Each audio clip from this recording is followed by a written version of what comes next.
Let's just jump into it, huh? Got a busy day ahead of us. We are kicking off today with some Pioneer. We got some Pioneer Doom Foretold. This is a card we've experimented with in Standard and Historic a little bit. Slayer, thank you for the 20 months. Looks like we also had Laz and Yildrin overnight. Welcome back. Welcome, folks. So Doom Foretold here says, at the beginning of each player's upkeep, that player sacrifices a non-land, non-token permanent. If they can't, they discard a card, lose 2 life. You create a 2/2 token with Vigilance, and you sacrifice Doom Foretold. So, the way we leverage Doom Foretold in a deck like this is with permanent-based spells that we don't mind sacrificing. So we have Oathakaya and Treacherous Blessing here, which are both cards that are currently standard legal that we play with Doom Foretold. And then in Pioneer, a card we're picking up is Trial of Ambition here, which is a 2-mana removal spell that's a permanent. So this card says, when it enters the battlefield, target opponent sacrifices a creature. It also has the extra line of text. When you play a cartouche, you get to return this to your hand, but we're not playing any of those. We're effectively just playing Trial of Ambition as another enchantment to sacrifice to Doom Foretold. We also have History of Benalia and Calls the Dead here, which are sagas we don't mind sacrificing after we generate a couple of tokens with them. One thing I'm not 100% certain on this deck that I feel like might just be too cute is we've got these copies of Final Payment in the main deck as opposed to other removal spells. And while we certainly have enchantments that we don't mind sacrificing this, I think 4 of these might be a little bit extreme. Like, I wouldn't be surprised if like a 2/2 split with Fatal Push, not only for resource efficiency, but also because we're not always going to have an enchantment, is ideal. We got Thoughtseize here as another way to be disruptive, and then we've got the Cacophony here to have a way to beat people down. So let's go ahead and hop on into a constructed league here with this one and see how it goes. It is primary day. Make sure you get out and vote if you're in one of the voting states for the primary day today. If you're not sure if you're in a primary state, you can type was it go vote in chat? We added a command.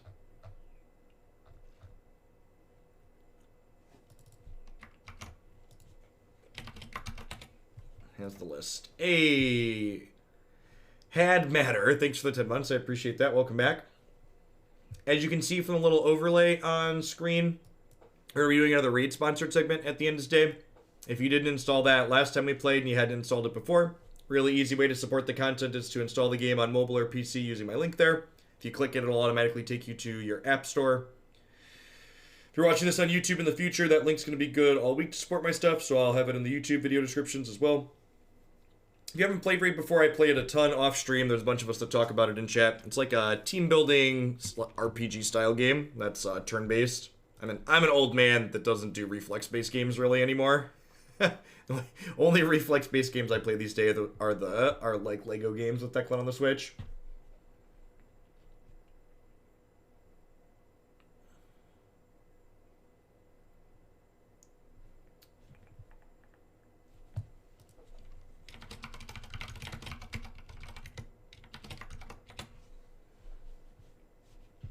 Our opponent didn't want to play Magic with us. That's sad. Alright, take 2, the Electric Boogaloo.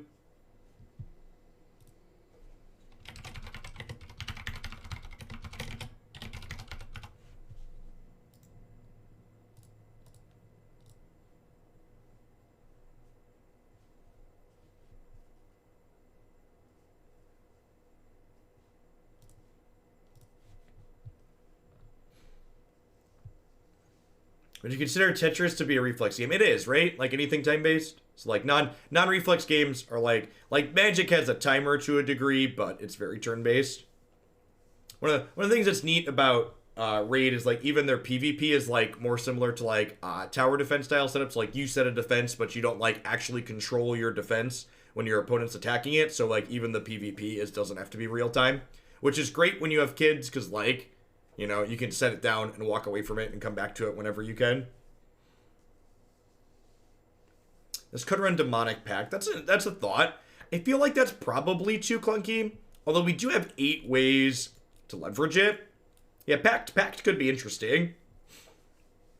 Draco Thuban. Let's get you a sword to go with that shield. Thanks for keeping me around. Yeah, they announced no bans in Pioneer yesterday, and everybody promptly bailed out of Magic Online. You ever get any of the Final Fantasy games? I did not. I played, I think it was called Fire Emblem is the series on Game Boy, right? Like way back in the day, I remember playing some Fire Emblem, but never got into Final Fantasy. My father didn't believe in video game consoles growing up, so we didn't have Nintendo or PlayStation or anything like that, which is why we played a bunch of Magic, because Magic cards we could have.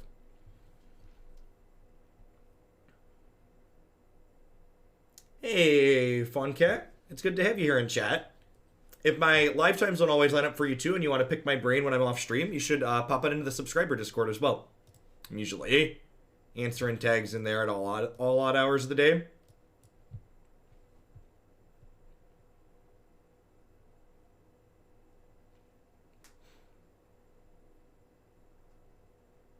So that's why you feel an open spreadsheets. You never played video games. Yeah, we had PCs when we were a little bit older.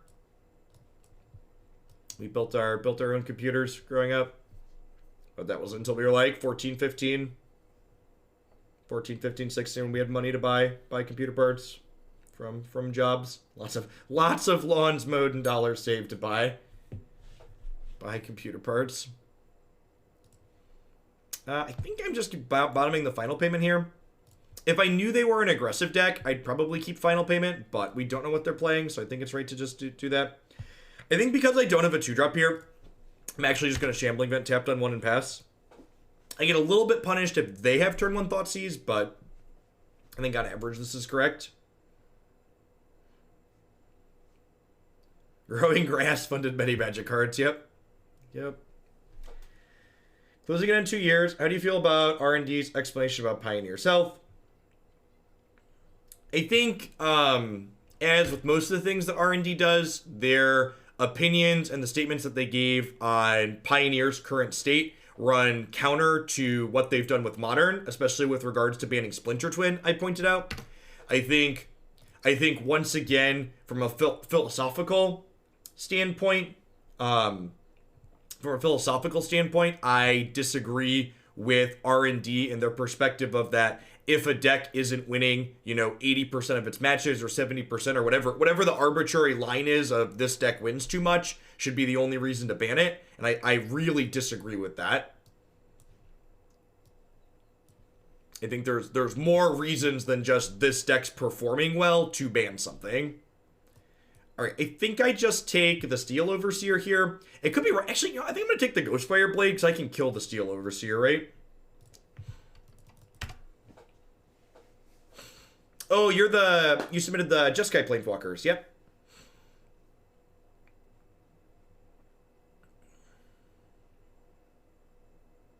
Oh, I completely forgot that Once Upon a Time cuts Neobrand. That is sad. I like that deck. The Saga Wan, thanks to the brand new Prime Support. So yeah, so they said Cat was winning 60%, but it's also important to understand that, like, there's a lot of variables there, right? So, like, I would be very surprised if the Cat deck didn't have a very good Green Devotion matchup, right? And, like, they banned Green Devotion. So, like, when Cat was doing well, there were other decks that didn't interact with Cat doing well, right? Hey, Sagawan, thanks for the brand new Prime support. I really appreciate that. I wouldn't be here doing it out without folks like you. Thanks for keeping me around.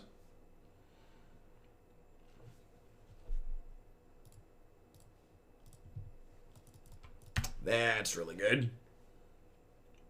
Looking like we might just get run over here. Really need to draw like Doom Foretold this turn.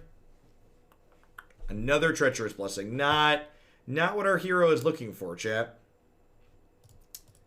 Not what our hero is looking for.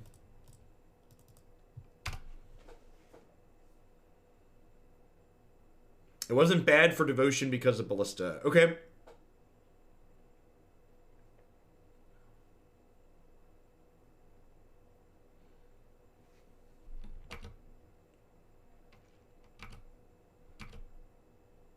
I don't know. I just think, in my opinion, all of the arguments about Twin generating bad gameplay and that's a reason to leave it banned just aren't valid, because if you look at the types of decks that are allowed to exist in Modern, they almost all generate what I would consider to be terrible gameplay in some way, shape, or form.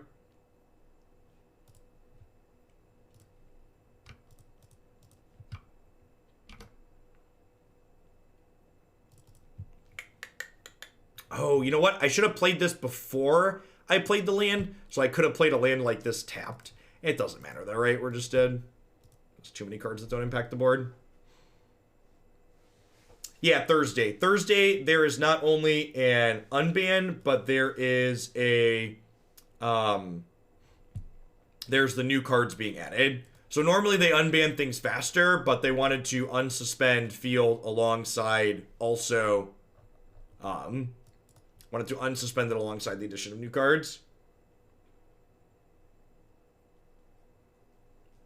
I think that takes bad too, Zek. Like, just because you don't enjoy Modern personally doesn't mean they need to burn the format to the ground and start again.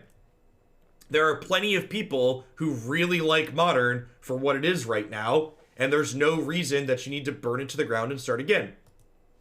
In my opinion, they should just let people play with all the toys possible they could play with that are sweet. So, like, you know, don't unban Chrome Mox and Seething Song, but, like, do unban Birthing Pod and Splinter Twin. Things like that. Alright, so I'm boarding in Fatal Push and Kalitas here and cutting these Treacherous Blessings. This matchup seems like it's going to be pretty bad for us. They have a lot of efficient threats and we don't have a ton of very efficient interaction.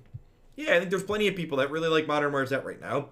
I think there's way too much, not only just in Magic, but in life in general, where people are like, oh, well, if I don't like this thing, then this thing is bad, and it needs to change so I like it. When the reality is, people just need to let other people like things. Like, it's okay if you personally don't like a particular Magic format. Not every Magic format has to appeal to every person. I think I'm going to bottom the Thoughtseizes here, which might be wrong. I don't know. I kind of want to shock this in and cycle Cast Out on 1, play this on 2, have 4 power. Chimera, thanks for upping that Prime support. I appreciate that. Welcome back. You definitely can, Rat Racer. Looking forward to playing some fields myself on Thursday.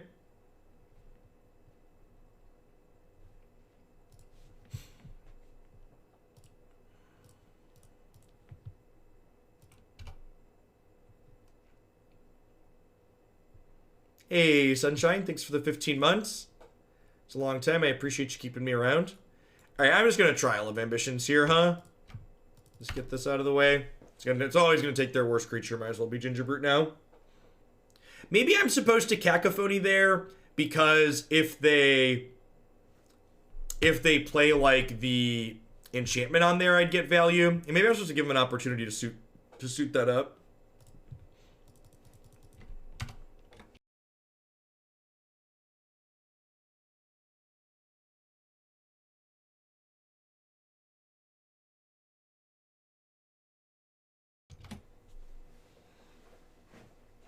Yeah, Yarok Field likely wants to play Uro, almost assuredly. And if they attack here, I'm just double blocking with the second one in my hand. That's a pretty easy call.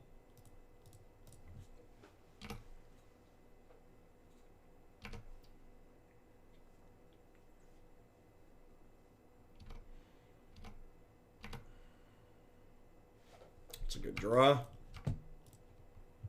Would love to draw a Doom Foretold here. As exiles an enchantment makes a 2/2. Doing all right. life is swell. So this we take a hit for 5 here, but like they either have to sacrifice their 1/3 or they sacrifice their 5/5. So like in a pretty fine spot here still, regardless of what they sacrifice, because this stops being a 5/5 when they lose their 1/3. Go ahead and crack them for 4 here. Now, the worrying part is they have 4 cards in their hand, and they didn't play a land last turn, so, like, we know they have 4 spells. Yeah. Need Doom Foretold, like, right now.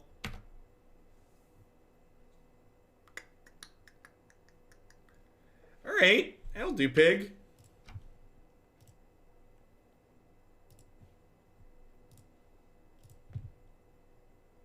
Just gonna kill the 5/5 here. And then that... I guess if I kill the 1/3, I get to attack them for more. This also puts a trial into our bin for this to make a zombie, which is nice. So the cartouches are just enchant creatures. We're basically playing trial just for like enchantment based removal. No, I don't think so, Seth. I think the creatures and the closing power from History of Benalia are much better than that. Are we dead? Feeling kind of dead.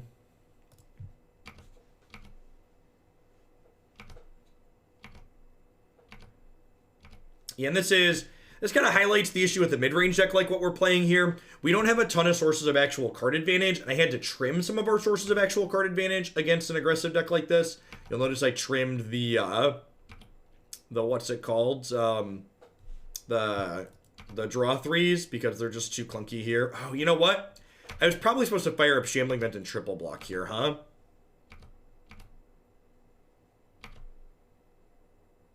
It's probably what I was supposed to do. Alright, history's not bad. History effectively makes 3 tokens, right? Because it's going to make 2... Oh, I'm about to get Stubborn Denial. Might get Stubborn Denial here. Null. Yikes. Counter target artifact or enchantment spell. They've got our number. Alright, well, it still makes 1/2/2, huh? And they're down to 1 card in their hand here. So, like, if we find a good payoff, we could be in a decent spot here. Although, I guess it's worth noting that even on this current board, that Doom Foretold is not even a particularly good draw here.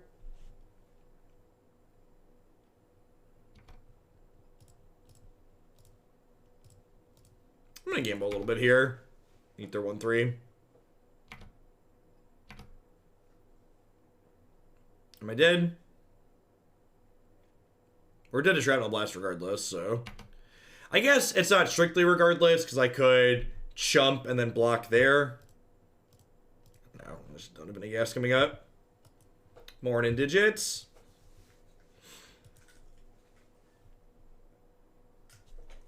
Oh, awkward. Alright, I'll be back really quick. I just realized I have both sets of car keys in my pocket, and Chrissy's gonna need one of those when she goes out of the house, so rather than make her walk down here, I'm gonna run them up. Actually, I have a 4-year-old. Let's make the 4-year-old come get them.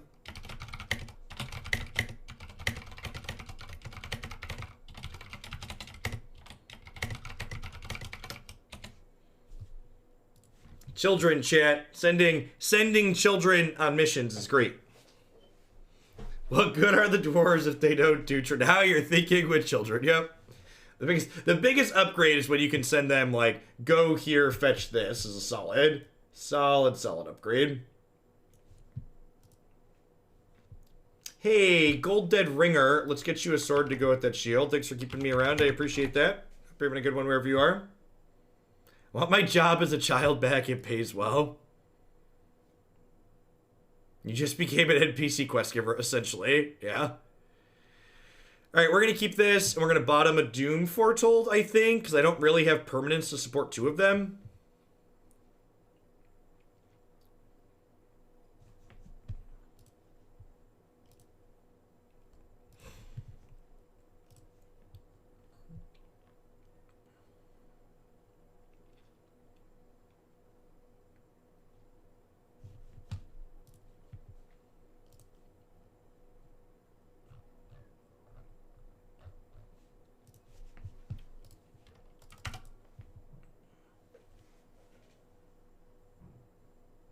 The pay for being a child was abysmal for me, but the benefits were so. That's a good way to put it.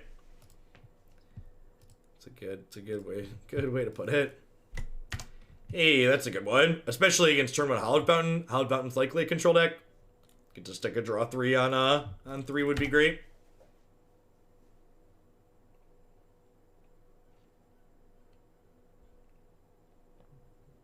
Yeah, it depends on what kind of car you drive, right? Although I guess I don't know what car insurance is today. Was it my first car was a 1985 Buick LeSabre, And then for context, it was a 1985 Buick LeSabre in, how old was I? When I was 16, it was 2007. Daddy. What's up, dude? Where's the car keys? Can you bring these up to mommy? I was going to bring them to mommy. That's why. Okay, thank you. Down here. You're a good kid. Close the door behind you.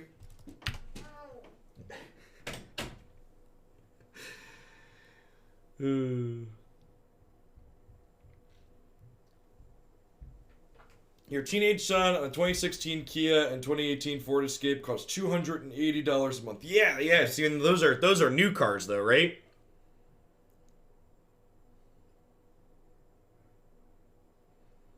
The key is you gotta get them on the 15, 20-year-old car.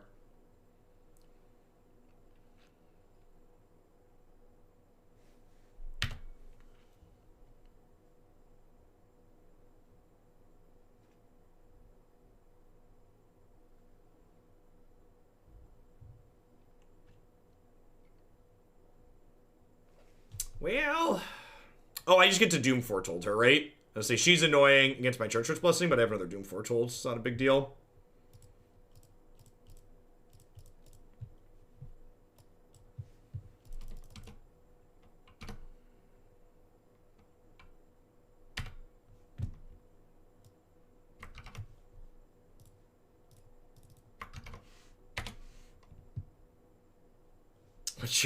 What's your Twitter handle, Tosby? Let's get you a sword. For reference, if you ever sub in any way on this channel, I'm always happy to unblock people on social media. I unblock people even who aren't subbed when they ask nicely. I use social media navigation pretty aggressively.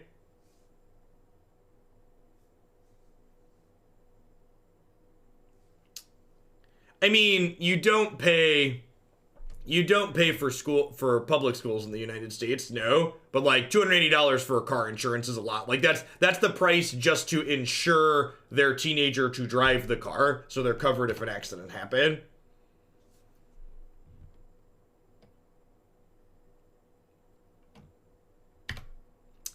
It's also a good, when people ask me, a lot of times people are like, oh, you blocked me, I'm not sure what you blocked me for. I chain block quite often on Twitter, which means when someone tweets something obnoxious at me, I block everyone that likes their obnoxious tweet as well. It's a good quality of life thing. Because if they're liking obnoxious things, they're probably going to tweet something obnoxious at me at some point in the future, so I just save myself some time.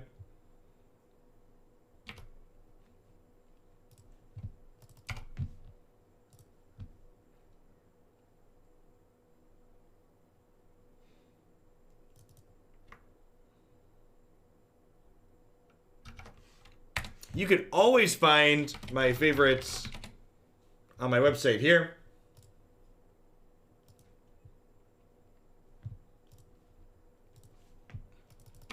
So we know Teferi can come down and eat my night token here, but I've got... Oh, they're just doing that. Interesting. This only destroys creatures, right? Yeah, so basically I have 2 blanks here. No, chain blocking is a manual process. You can click on the button and see everyone who's liked a tweet. On the desktop, it takes like 30 seconds to block a bunch of people who have liked a tweet. Especially in the Magic community, like things that go like actually viral, it's probably difficult to block everyone that likes it. But like in the Magic community, if someone tweets something obnoxious at you, it gets like, a dozen likes. It's fairly easy to block 12 people. Omega King, thanks for the 5 months. Welcome back. Hope you're having a good one wherever you are. Firestorm, thanks for the brand new Prime. Welcome to Hooglandia.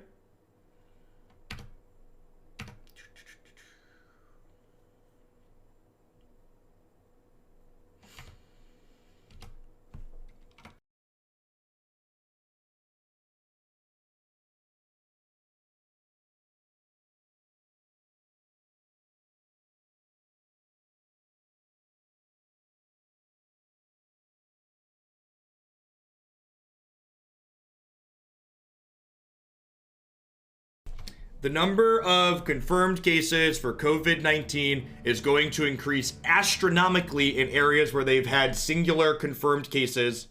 The transmission rate is really high, and we are not testing anywhere near enough in the United States.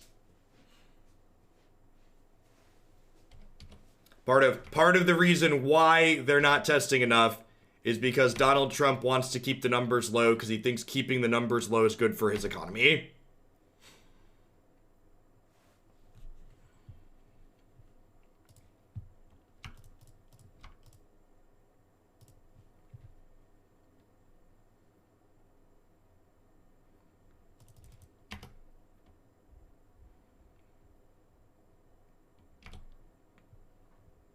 A staff member tested positive. Yeah.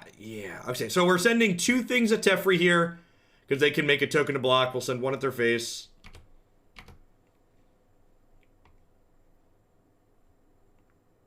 The Illinois governor, I believe, declared a state. Oh, right. They have instant speed verdict because they plus this. I'm dumb. Shouldn't have fired up the Shambling Vent. The governor in Illinois declared a state of emergency, I believe, a couple of days ago because we had 4 cases here.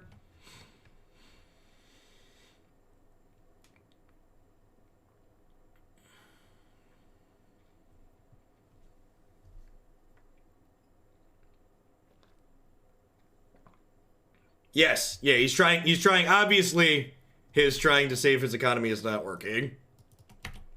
Wow, just that turn was just a total dumpster fire for me. Just everything that could go wrong from every mistake I made went wrong there.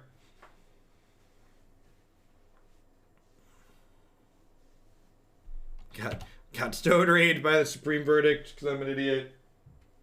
Didn't play my spell pre-combat and got censored like an idiot. So it's not a good scene, chat. Alright. Let's burn some hit points and draw some cards. I mean, like, the candidates running are in high-risk demographics, but, like, they do also have good access to healthcare.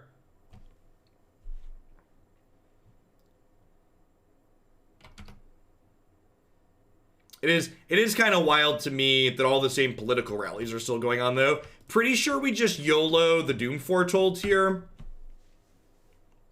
If they have another censor, they have another censor.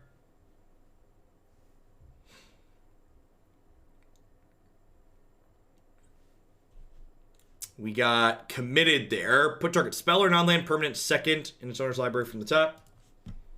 Yeah, that's the kind of nonsense that's being pushed, Rexbox.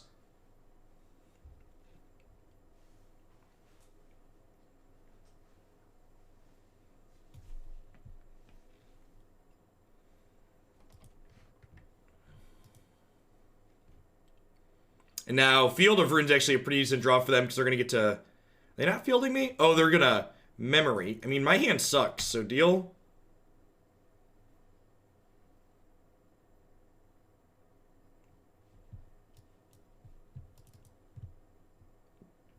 I don't think the commit necessarily means they have the Sanctuary in their deck. Like, all these decks play Narset. Like, Narset's pretty expected.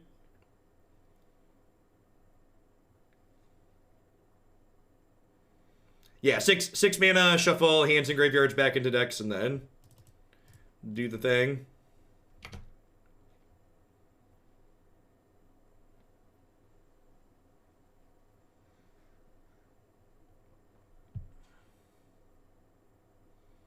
Oath, Teferi, play History, play Shambling Vent here.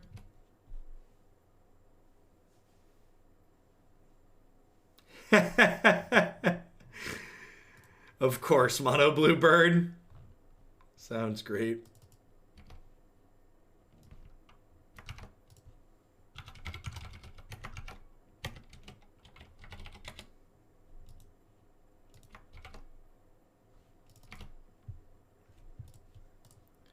Alright, gives us a little bit of life here. Hopefully Shambling Vent can give us some room to work. I really need to hopefully find another Doom Foretold, so that way we can eventually take this D-Sphere off the table. We also just, like, need these Treacherous Blessings to die at some point.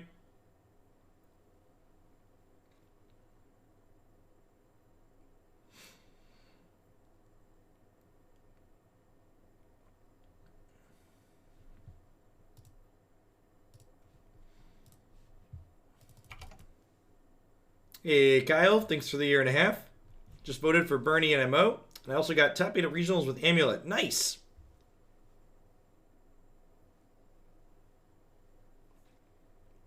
Five mana Teferi. We're probably done here, right?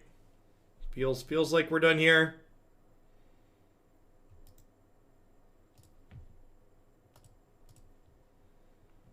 Man, is there something else? Sapping resources in my background? Moto is running extra slow today. Nope, doesn't look like it. Moto is slower than usual.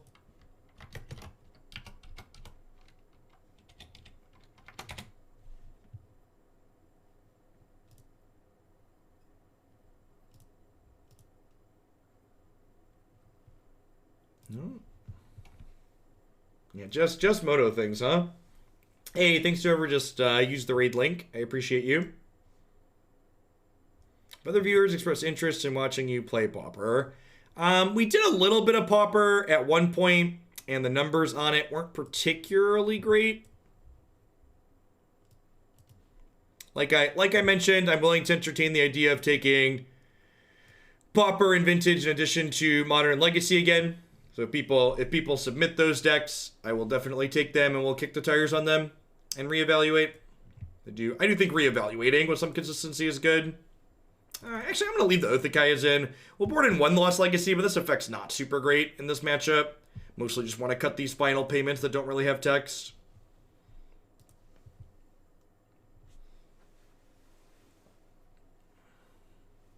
Disenchant is main deckable. Probably not. I think disenchants like Night of Autumn that are flexible are super playable in main decks. But I think like actual factual disenchant is still too narrow.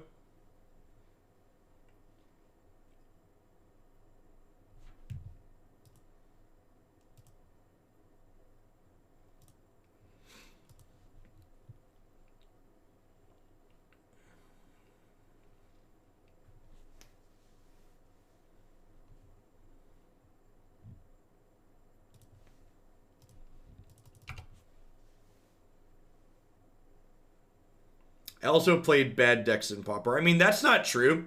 We literally played one of the best decks in the format. It's just Pauper doesn't seem to be very good content because playing hour-long matches doesn't really work well for my format, and playing hour-long matches where you're like constantly fighting against the Magic Online clock just isn't good content in general, I don't think. Like, if I recall correctly, the last Pauper League we played 2 matches in 2 hours. And I was fighting against the clock the entire time, basically. And like, Magic Online with fast formats is slow, Magic Online with slow formats is glacial. No, I don't even think it was Tron. I think it was one of the Astrolab decks. It was like a Flicker deck.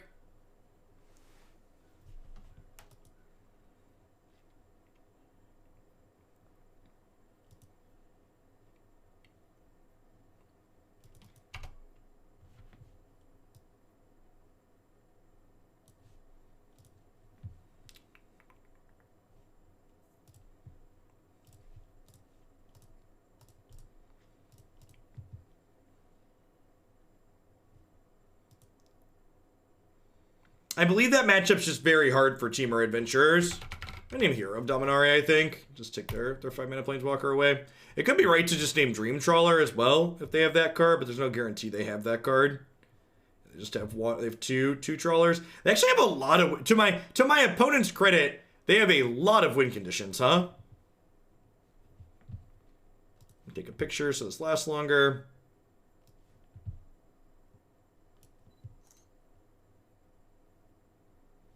So, sorry, to answer the question, Adventures versus Reclamation. The Adventures deck just doesn't end the game particularly fast. And the Reclamation deck basically just combo kills it. Because the Temur deck, the Adventures deck also doesn't really meaningfully interact with the Reclamation deck. While it also doesn't kill it.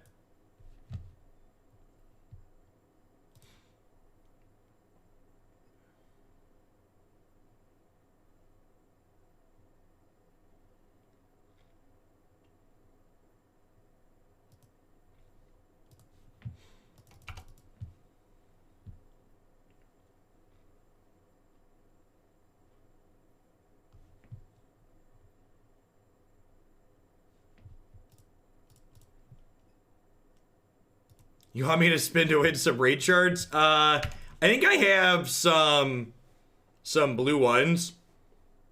I have the I didn't open my void shards from the prime loot that I got yesterday. I think I have 3 or 4 blues as well. I'll probably open them on stream today. Loot boxes are fun. So I put it as cast out, Gideon, ally of Zendikar in hand. There's the Gideon.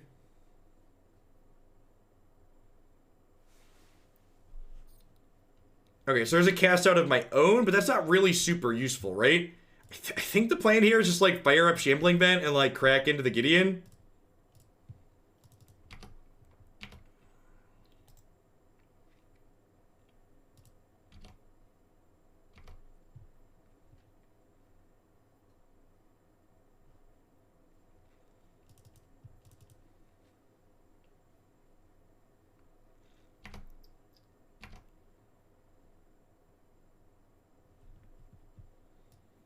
Never open the void shards, they're exclusively disappointing. I mean, oh, you know what? Was I supposed to cycle this to get the trigger here? Maybe that's the case. I'm supposed to cycle it to get the trigger that turn? To allow me to pressure Gideon better? That's probably the line. Yeah, that was probably the line.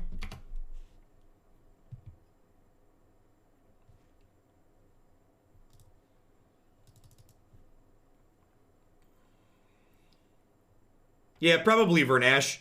I'd assume, I guess it really didn't matter. I assume you have to take an aggressive role in that matchup to be successful.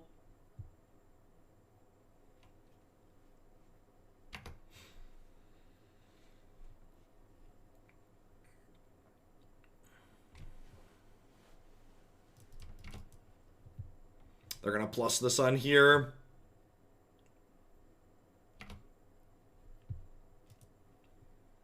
I guess I cycle this. I don't even know what we're looking for at this point, though, is the issue. Like, even Doom Foretold isn't that good because I don't have that many permanents. All right, Treacherous Blessing could get us going here. Treacherous Blessing plus other stuff. So we could find Othakaya's a good draw, right? Othakaya would finish their Gideon off. Got 4 shots at that.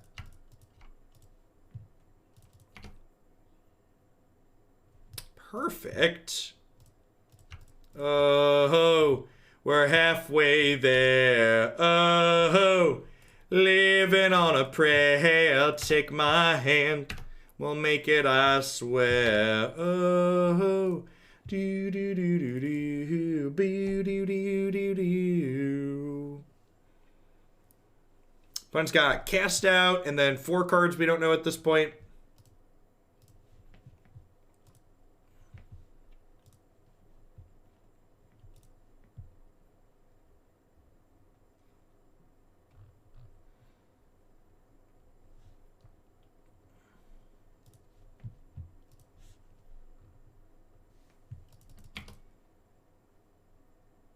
You gonna take my enchantment creature here? Sure. Seems like that bodes well for me. Implies they don't have a sweeper on hand. Wonder if they're gonna cash Tefrian for the zombie token. They are not. They're just gonna plus the Gideon on it then. Really? They have like an Azorius Charm or something they're gonna spend on this token then? They must, right?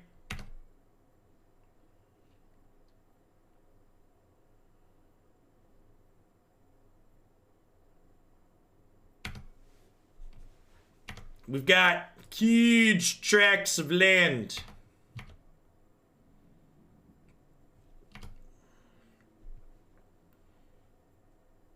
I'll be really surprised if this connects with Tefri. Yeah, looks like they have a thing. That makes sense. Oop. That's still in the damage phase. So we have to go to 13 to cast both of these. But definitely still correct. Need to put pressure into play here.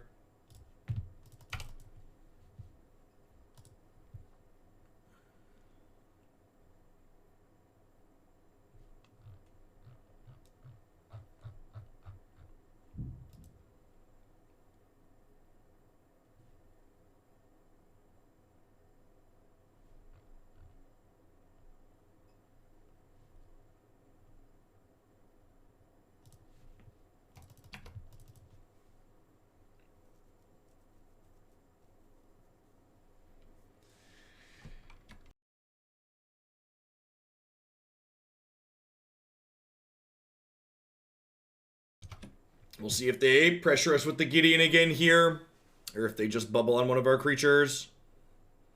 Pressuring our health total doesn't actually seem unreasonable for them because, like, the Treacherous Blessing is wearing down on me.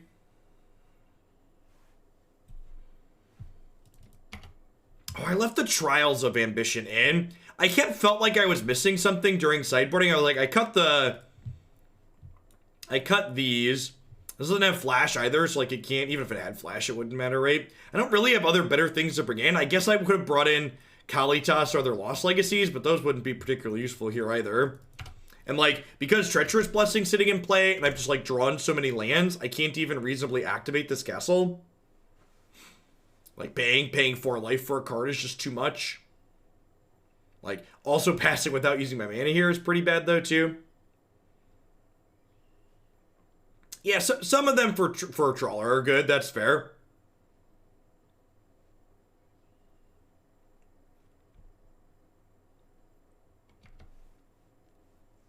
Just getting appropriately buried.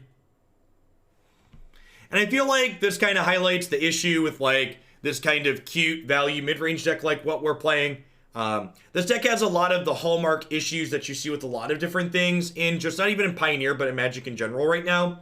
This is a deck where it's trying to be mid-rangey, but it's also playing an incredibly high number of low power level cards for the sake of them having synergy with each other. And synergy decks just aren't really particularly good in Magic in general these days. Having your cards be individually powerful, but then also incidentally being good with each other is where you want to be. Yeah, like my opponent's got 7 cards in their hand, and I'm holding 2 lands. We're very dead here. Like 2 lands and like a card that's not useful. So let's try one more. But I feel like those 2 matches kind of highlighted the range of, like, we're not efficient enough to stop people from getting under us like the blue-red deck, and we also don't have enough value or card advantage to stop people like blue-white control from going over the top of us. And this deck might have been okay in a world where, like, mid-range red was a deck that you were playing against, but, like, the days of mid-range red and Pioneer are, like, long over, and it doesn't look like they're coming back.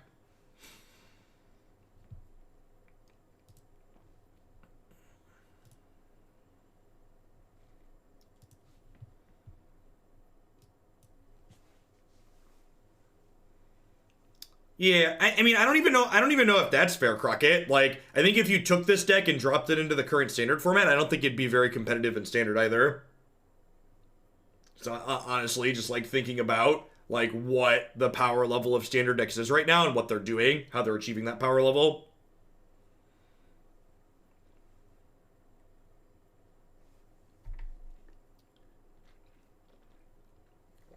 Yeah, but, like, the standard Doom Foretold decks... Hey, Brandy Savage. You'll love to hear it. The standard Doom Foretold decks aren't mid-rangey like this one, right? They're playing, like, sweepers to be more controlling, and then they also have Dance of the Manse usually to go over the top in a combo-style finish.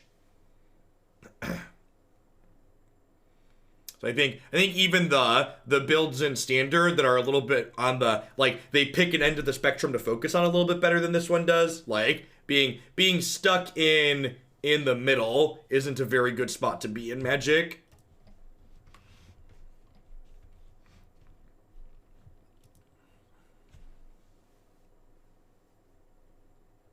This deck's trying to straddle that kind of mid-range sector, and that hasn't been good in Magic in a long time.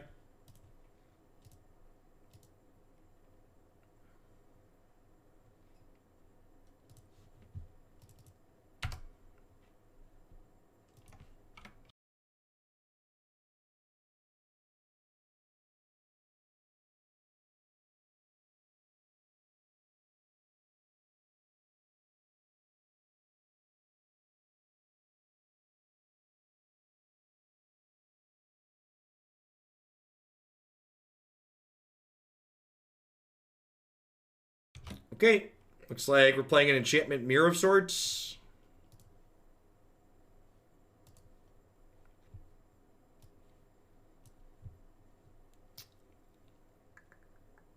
I have another Thoughtseize for Sigil later, so I'm just going to go ahead and take their Courser now so they can't cast that next turn.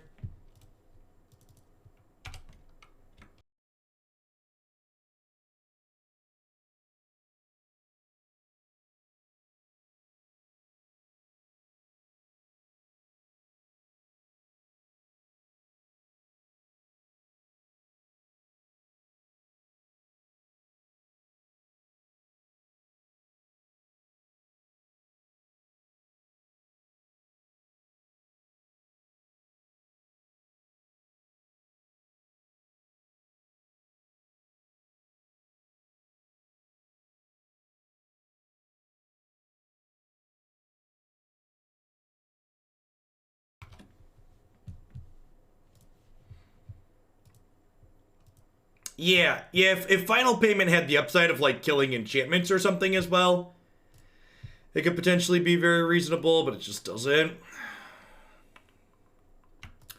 I'm gonna go ahead and Trial of Ambition here.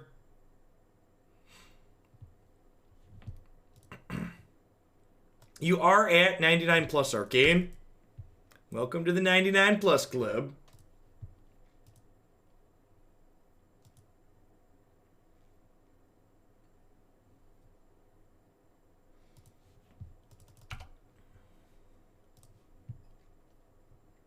Land? With them missing a land drop this turn, they're still 2 turns away from Sigil. I'm just going to go ahead and get Calls the Dead down here and just start generating pressure.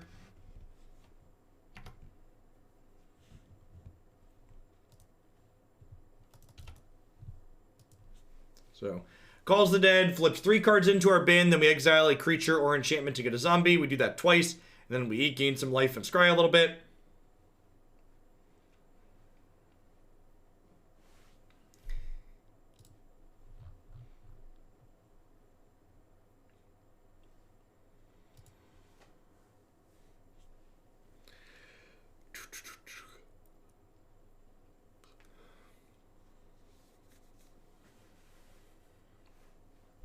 Calyx, yep. Up he goes. So, really hoping to draw a land next turn that's untapped. So I can Oath of Kaya Calyx, plus attack him for 2, plus Thoughtseize them. Because I really would like Sigil to not happen next turn, ideally. I think I'm supposed to Thoughtseize here, because I just don't think I can beat Sigil of the Empty Throne. I think it's pretty important to get rid of that one. Don't give him the chance to draw land next turn.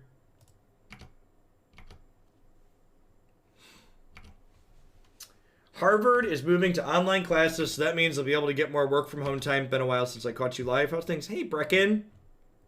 Hope you're staying all right out there. Things are swell. You know, aside from the whole potential global pandemic, life's pretty reasonable.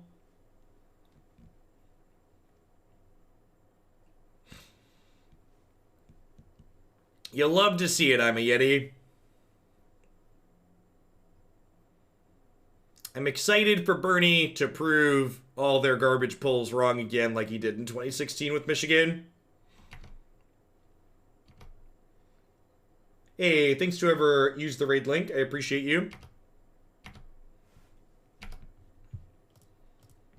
If you play raid a bit and you like it, you should pop into the subs Discord server. There's a bunch of us in there who have a couple of Hoaglandia themed clans set up.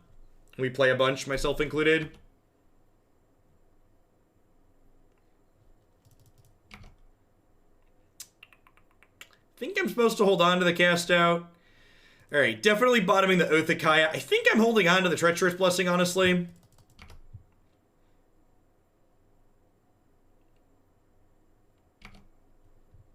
Because Rip Pioneer, I got you, Prince. I mean, we're still going to be here playing Pioneer.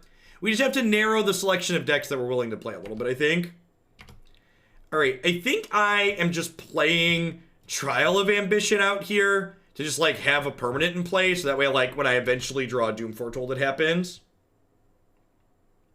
Biden dropped out today and endorsed Biden. Adronis Arcanian, thank you for the 17 months. Welcome back. Maybe Biden dropped out of the presidential race and endorsed Biden for a Senate run. Maybe that was it.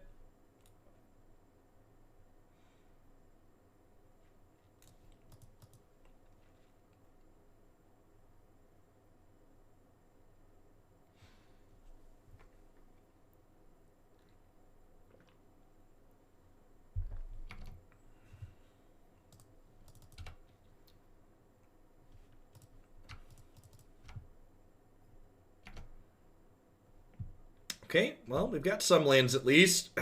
This requires I pay 1 currently to attack with my creatures, so let's do that.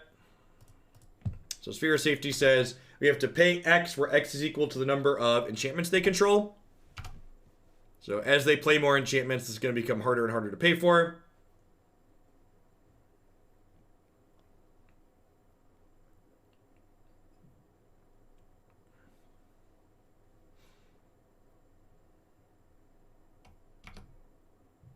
Herald, sure. It's going to get trialed here and not be a big deal.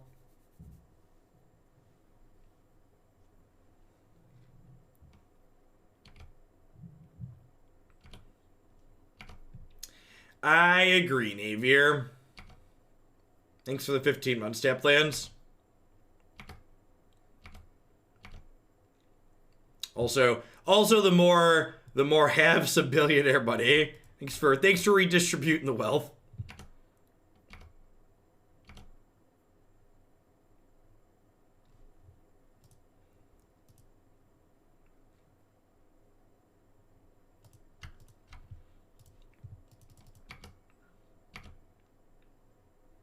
Yeah, Christy and I have been debating the kids in school. Especially because, like, there's college kids that do student teaching and stuff at Jake's school, and, like, they're all going on spring break, so, like, once all the college kids, like, travel home and then come back from spring break, like, that's just gonna accelerate things, because people aren't really taking things seriously in the United States. So they appropriately named Doom Foretold here with Gideon's intervention. Thankfully, we've had this cast out I've been saving, so we'll be able to, cast out this intervention at some point. Although, actually, I might just be able to set up, like, double history into end step, cast out, kill this, kill you. Could potentially happen here.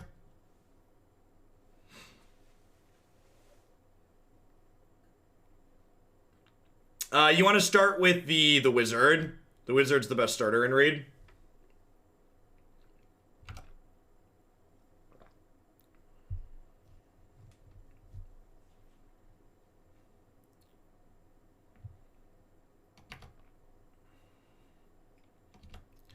So next turn, I can attack for 8 this turn, but then that gives them a chance to Banishing Light my thing. So I think we'd rather just attack I can attack them for, well, I think we just pass, right? Because it looks like we're just going to activate Castle. Next turn, each of these pump to 6s. Don't play another sphere. Don't do it. Don't do it. Don't play another sphere.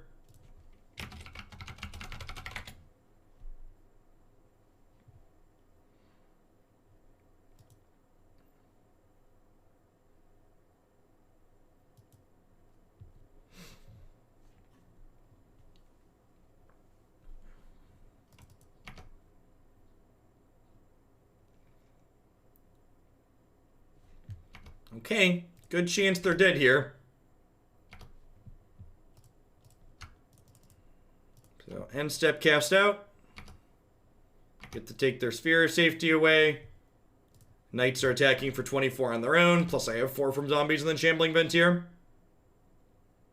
Don't call it a comeback, chat. This is where the 3-2 starts, okay? Right here. This is where, let the 3-2 begin.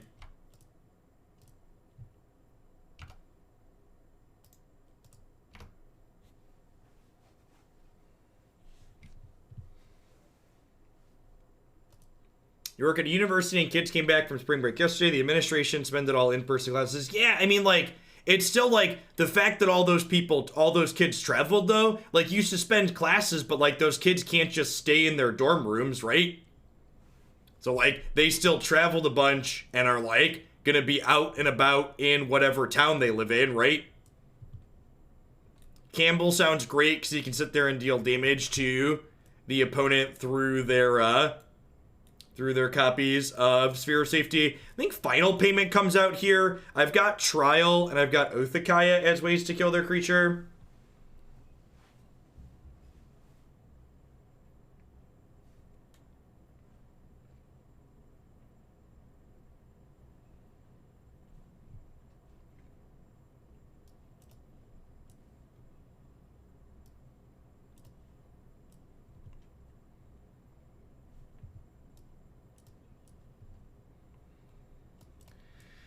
I don't think this is a Lost Legacy matchup.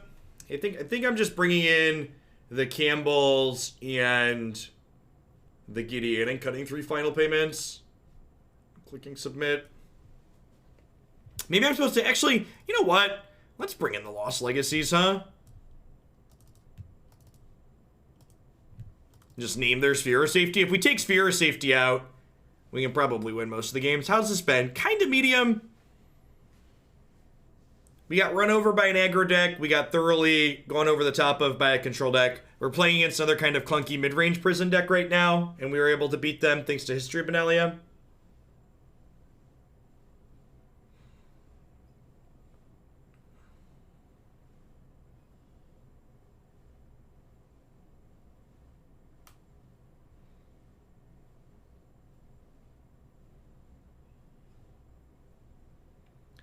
Thanks for the third of a year's revenge. I appreciate that. Welcome back.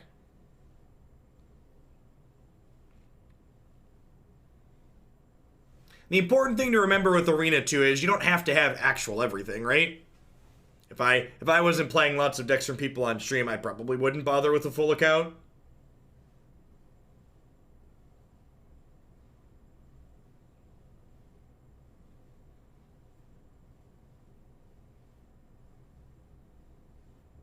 How would I be a whale? Fair.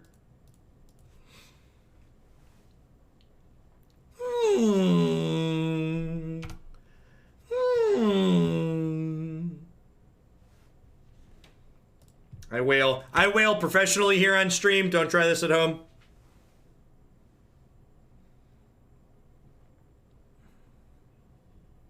Hopefully they have a 2-drop creature here. Perfect. We get to curve out with our trials. Trials into Treacherous. Here's hoping, Crockett. Tax deductible whaling. Yeah, that's the real truth. All my whaling is kind of at like a 25% discount. So I get to write it off on the taxes. It's not tax deductible doesn't mean free, but it does mean it's kind of at a discount. Really Bad Wizard. Thanks for keeping me employed here this month with that Prime support. Hope you're having a wonderful Tuesday wherever you are.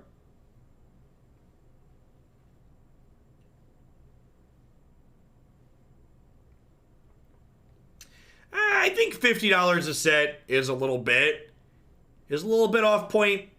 I play a good bit, and I usually have about 100 packs worth of gold at each set release.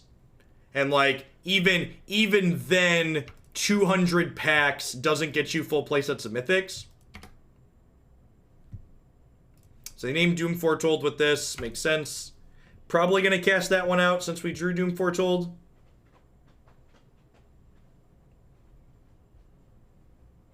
Yeah, it's probably possible to max out at $50 a set, but it would require grinding a lot of constructed events. Yeah, in my experience, 200 booster packs on Magic Arena gets you full playsets of commons, uncommons, and rares, and gets you enough mythics to play standard, anything you want in standard usually.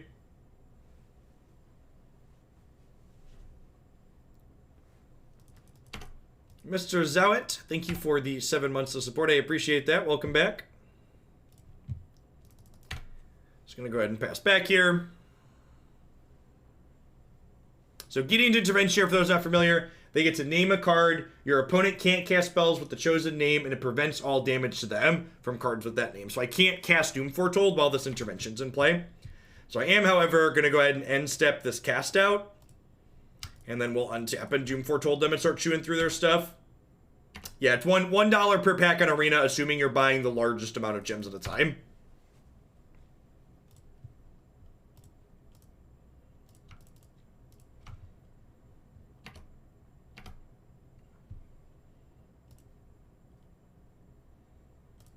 Yeah, US did daylight savings time this past weekend, Stein. So I'm an hour ahead compared to what you're used to if you're overseas.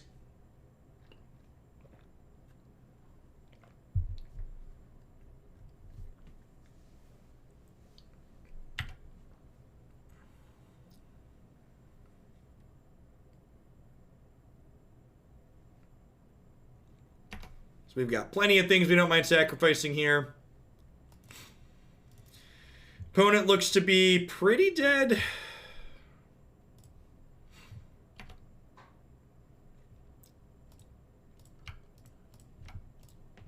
They're going to lose their other sphere this turn.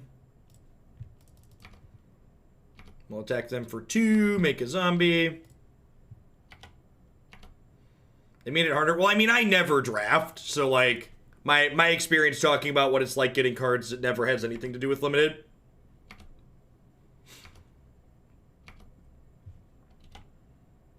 You think they board out Sphere of Safety? No, not at all. This is their only way to stay alive against creature decks. They don't play actual creature removal.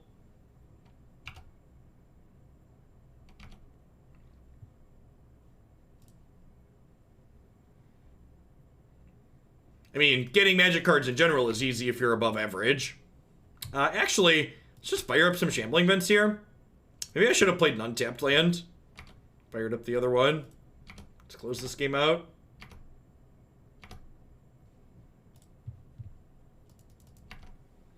So Doom Foretold's gonna pop off here.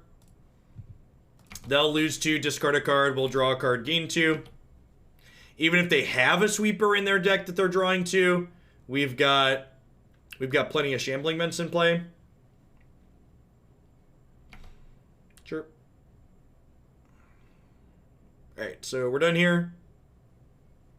Scoreboard. Moving on up this league. Can we win one more to get some play points? Do do do do. Do do do do.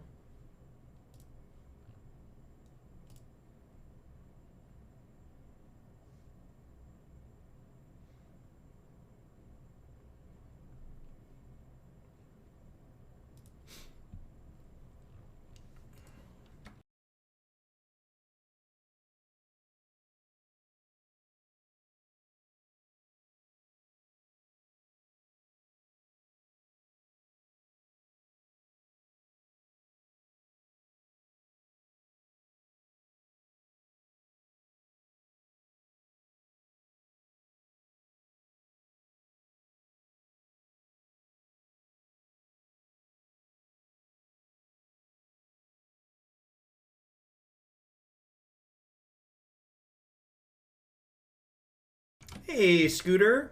Happy Tuesday to you. And Cardinal, thanks for the 16 months.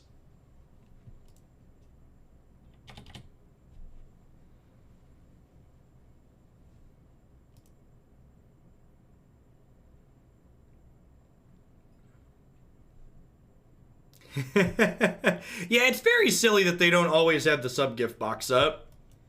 That's feedback I've passed to them before. I should probably poke them again and be like, hey, people should always be able to toggle that. It's really obnoxious that you have to have gifted a sub in the last 30 days to see it. Never forget our newest members of Hooglandia, the gift of speech Scooter giveth, the gift of speech Scooter can taketh away.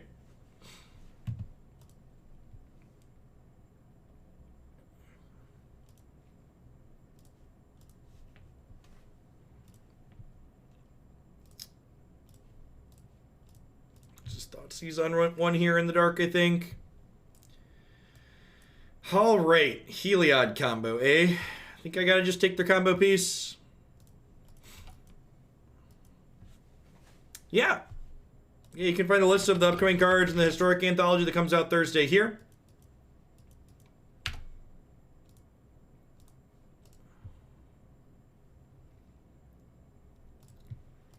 Our tapped land's looking a little awkward here. Unfortunately, can't go 1, 2, 3.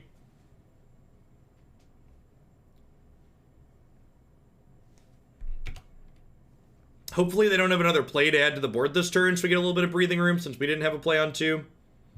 Okay, not bad. So I think I want to get Calls the Dead going first here, because this can potentially scry. History of Benalia is the ability to be a little bit more aggressive a little bit faster, and I don't think that's really something we're looking to do. You can always find my thoughts on ban list updates, including lack of bans, by typing !bans in chat.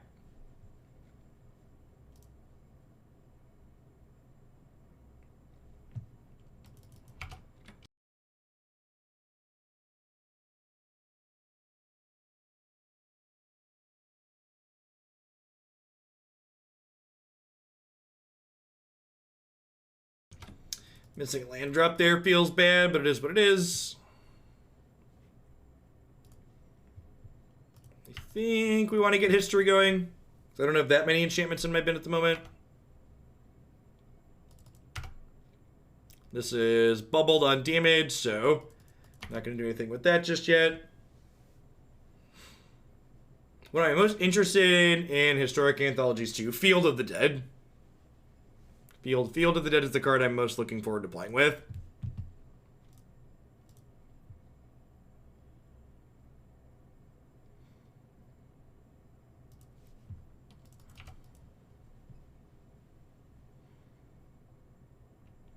They have a land for Ally of Zendikar. They can come up the board here a good bit. Yep. Owl. Okay. Yeah, 3/3 is pretty good. Hopefully we draw an untapped land this turn so we can go Cacophony plus Final Payment, kill their 3/3, pressure their Planeswalker. That is phenomenal. Hey, Ice Boy. Thank you for the brand new tier 1 sub. There's a lot of great people making a lot of great stuff on Twitch right now. Thanks for supporting mine this month with that. I think I'm actually in for both of these. And I think I want to draw Thoughtseize next turn.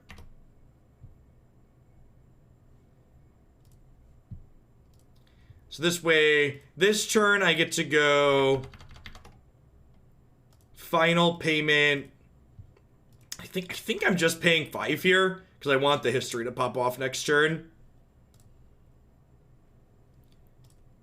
And then we do this, and then next turn I can Thoughtseize plus history.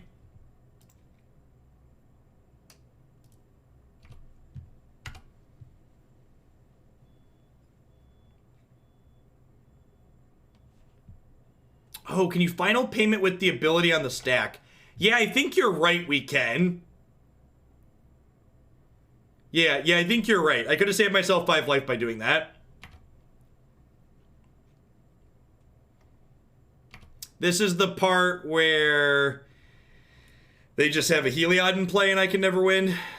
Just again, some of the big strength of the opponent's archetype is the fact that, like, when they're not a 2-card combo deck, they also just, like, have a really strong 5/5 indestructible that gains them life and is impossible to race because I can't attack into it, and when they attack, they're gaining life.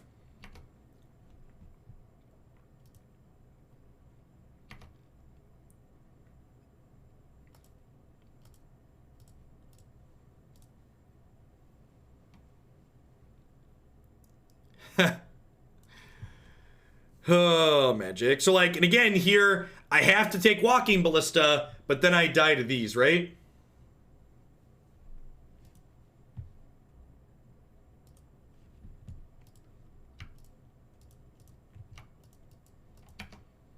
Sure, Charles. I saw that, and I saw people blaming Joe Biden's people for that. And, like, this election cycle is really teaching me, or not even teaching me, reminding me how much people just don't understand how the internet works. Like, anybody could have bought BernieSander.com and forwarded it to whatever they want, right? Just like all those various Magic esports related URLs that forward to JeffOgland.com. I didn't buy most of those. I didn't buy any of them, actually. all of those URLs are subs that bought them because they thought it was funny, and it is funny, it's hilarious. But like again, that's just how the internet works. It's just as bad as like all of the various Pete Buttigieg's of the world and the Pete Buttigieg's and other people of the world like trying to tell Sanders he's responsible for random trolls on the internet that say they're a part of his campaign. It's like, that's not how the internet works. Anybody can go on any internet forum they want and claim they're a Bernie supporter and then be the biggest dick they want to be in the world, right?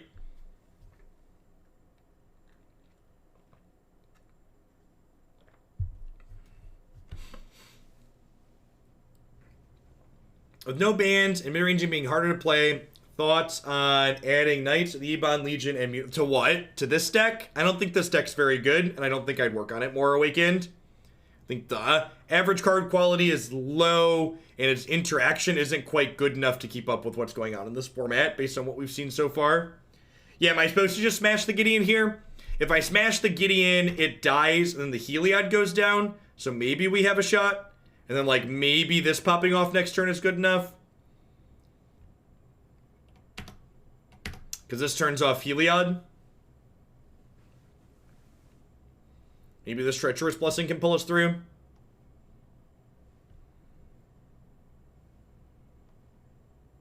Yeah, of course not, Prime.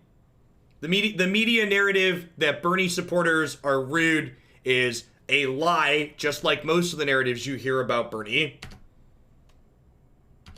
Because the people who control the narratives stand to lose a lot of money if Bernie is the nominee. So they're going to do everything within their power to try and ensure that he's not the nominee.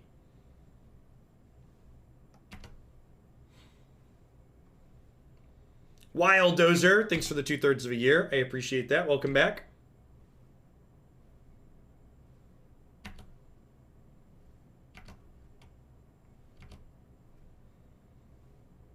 Sure, the unnamed. Like I said, I think we're pretty dead here regardless.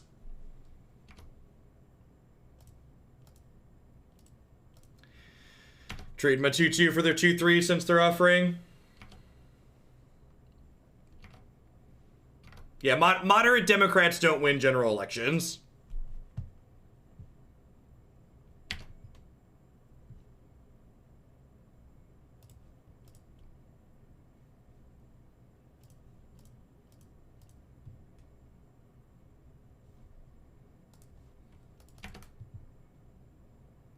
Alright, guess I'm going to 8 here. The fact that I missed the final payment thing with our saga was a big deal. Could be +5 life here, and I'm not.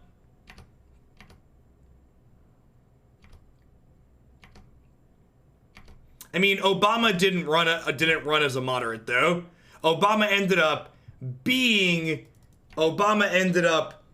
being fairly moderate, all things considered, when he was actually president, but he didn't run a campaign based on being a moderate.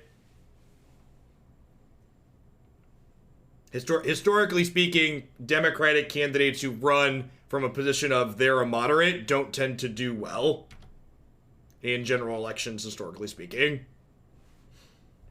Especially ones that are going to have voting records as bad as Joe Biden's voting record is. Opponent identifying Doom Foretold here. I think we exiled one of those, right? Because Call's the Dead. Yeah, Call's the Dead flipped one over.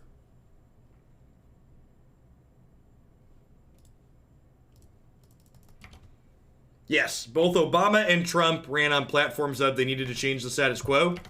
And they were both nominated because people are sick and tired of the status quo. So much, in fact, they're willing to elect someone like Donald Trump.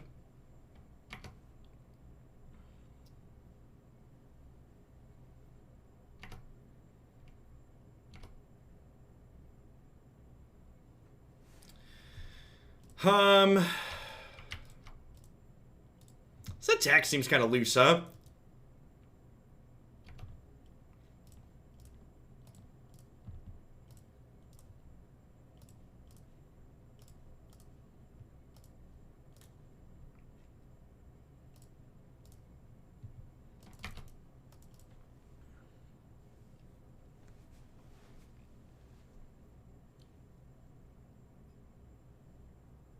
C-Lab, good morning. Well, and that's just the thing too, Sly Croissant. Like, in that comic that you're talking about, they weren't even just going after Sanders, right? Like, to give Buttigieg credit where credit is due, like, he talked about how it doesn't matter who runs on what platform. Oh. So this is really clever. So the way I blocked here, because they had first strike, they got to save this knight. It's a really good line. On the opponent's part, I wasn't thinking about the combat working out that way.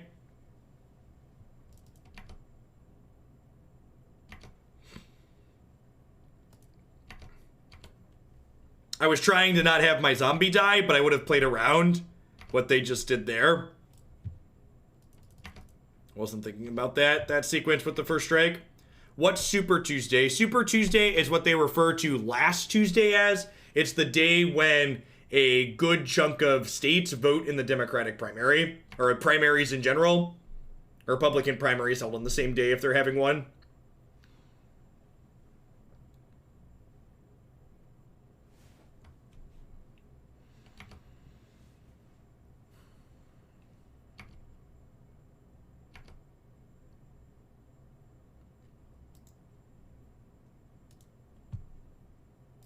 Is today considered a Super Tuesday? I don't know. Is every Tuesday a Super Tuesday from now on then? Because next the 17th, there's a bunch of them too, right? We vote a week from today. In fact, Thursday morning, I'm starting late because I have a dentist appointment. I'm going to go early vote before my dentist appointment.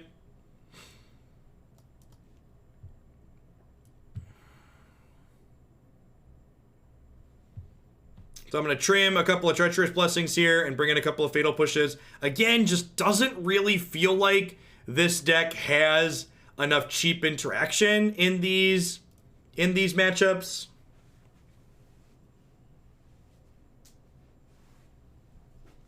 No, I conceded. They drew and played a Gideon and made an emblem and then attacked me with a bunch of giant creatures.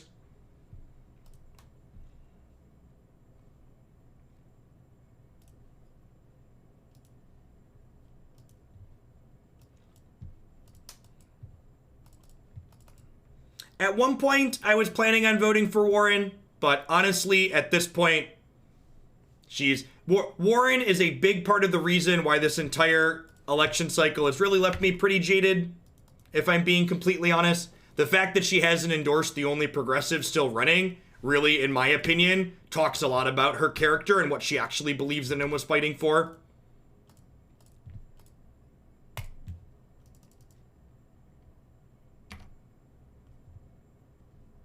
She claimed at multiple points that people like Joe Biden are fundamentally everything that's wrong with the current state of the United States, and then to not endorse the person running on progressive policies left against Joe Biden really makes me doubt that she ever believed in any of the messages that she was spreading.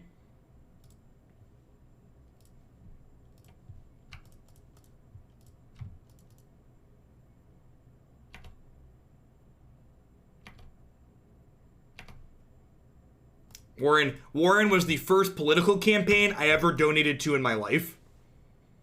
Sent her money 6 months before I sent money to Sanders almost. Really regret doing that based on her actions at this point.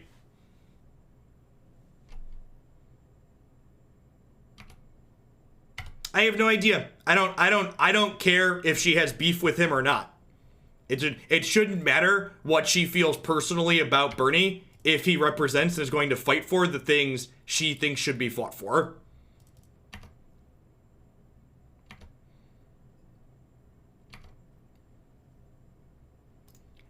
In my opinion, the people that are saying there's reasonable political motivation, that means she's a hypocrite and a liar. That means she's putting politics above the progressive policies she claimed to believe in.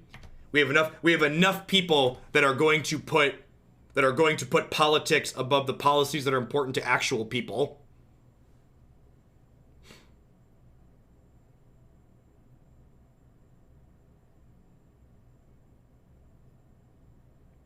Political campaign contributions that don't get spent remain in a war chest for that politician that they can use to spend on other other Democrats or people in their party that they'd like to, or they can save it for future campaigns for themselves.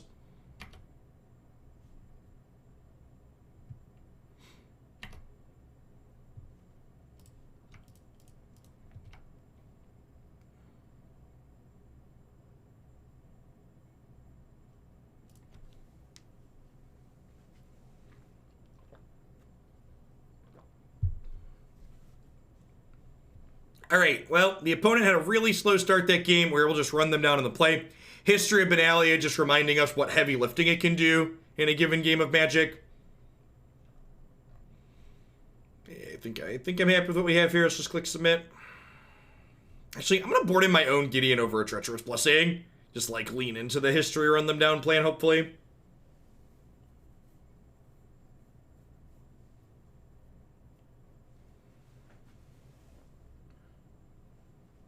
Hey, I appreciate that, Firestorm. Hope you're having a wonderful Tuesday. Thanks for keeping me around.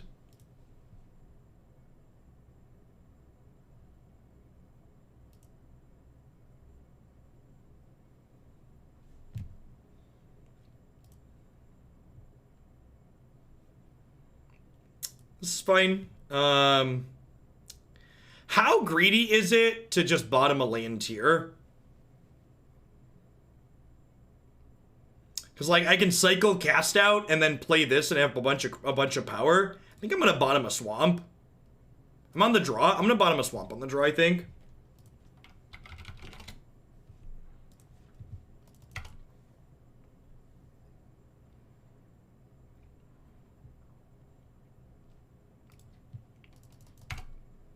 If we get to go cycle this into history with a fatal push to clear the way a little bit, we could be in a really good spot.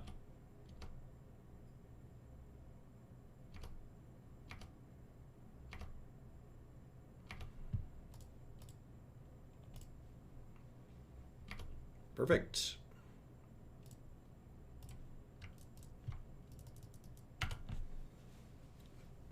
Calls the Dead is not a terrible pickup either. Yeah, running good here. Opponent missed cracking their clue.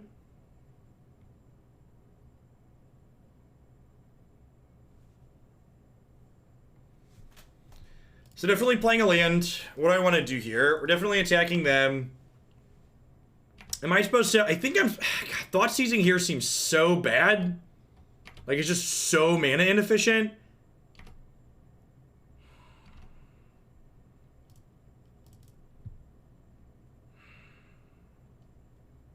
I'm gonna Calls the Dead. If I'm really lucky, we'll hit 2 enchantments. Just 1 enchantment. Rats. If we hit 2 enchantments there, we would have triggered this as well. So this is a pretty high risk, high reward play. Sure. And then next turn, I get to final payment this owl. Really want to draw a black source here. So I can final payment plus Thoughtseize.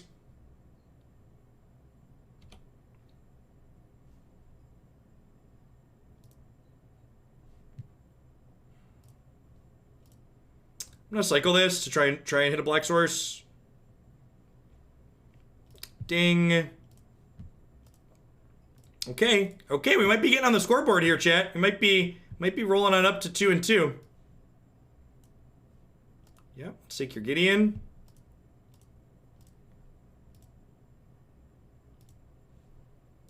Kill this, sack this. Smack you for 6.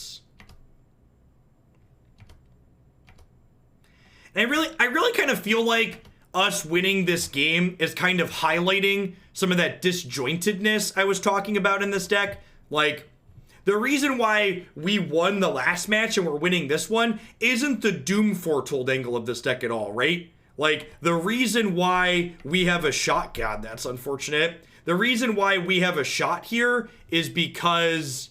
The reason why we have a shot here is because of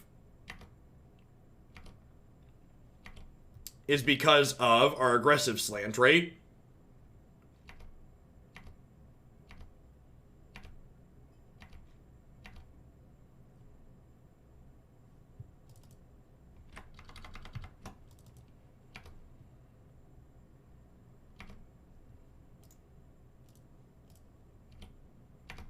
So they'll eat 1 or 2 of these. They'll take some damage. I assume they'll double block another. This is fine. I'm attacking like this because I need Revolt to Fatal Push this Owl. And then their hand right now is Heliod plus Baffling End. And I get to History here, plus this make a zombie.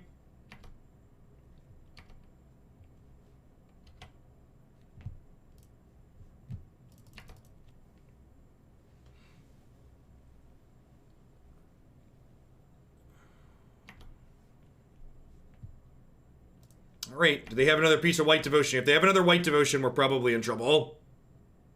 Yep. This Heliod's gonna be the death of us. This bubbles our knight. We have to chump block with the zombie to not be dead. I can't take the Gideon off the table. If I draw a removal spell, we could be okay here. If I draw a removal spell for Thraben Inspector, we then get to kill Gideon, and then they're super low on White Devotion.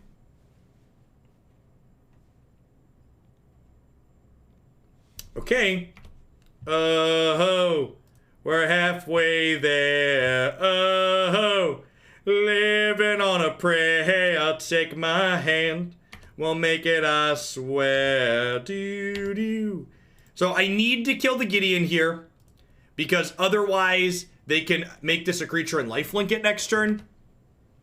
So I think it's right to kill the Planeswalker. This also makes them really far off of Heliod being active, so good chance we kill them. I'm not casting Thoughtseize because we know their last card's a Heliod right now.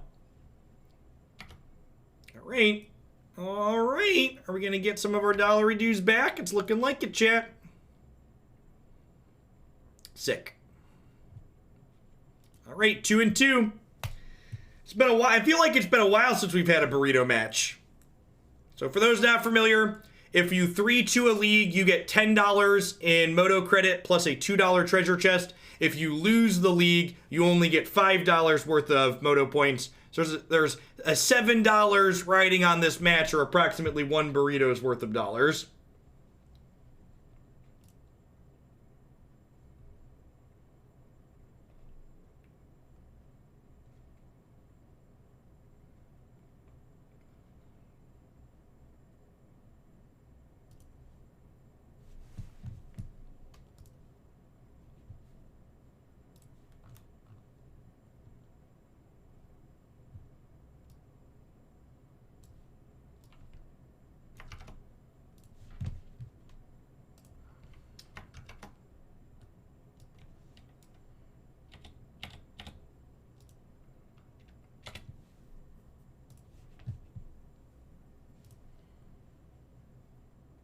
Where do you get $7 burritos? Chipotle burritos are about $7.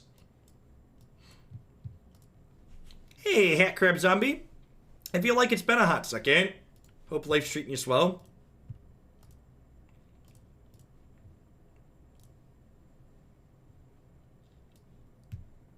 What is Jund? Baby, don't hurt me. Don't hurt me no more. There's a Corvald in their deck. I wonder if they're playing Jund Oven.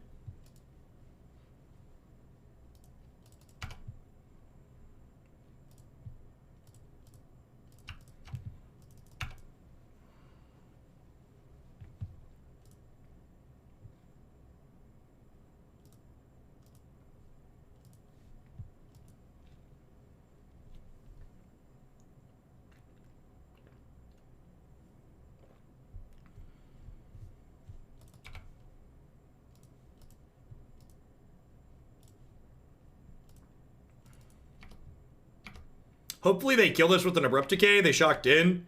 And then we'll, like, play another one post-combat and then make a zombie friend.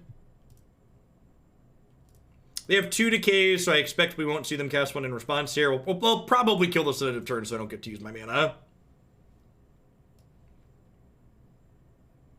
Another Scavengling Ooze. I think I'm actually okay with Scavengling Ooze at this point. I'm going to take the Corvald, because I have a Doom Foretold for the Ooze.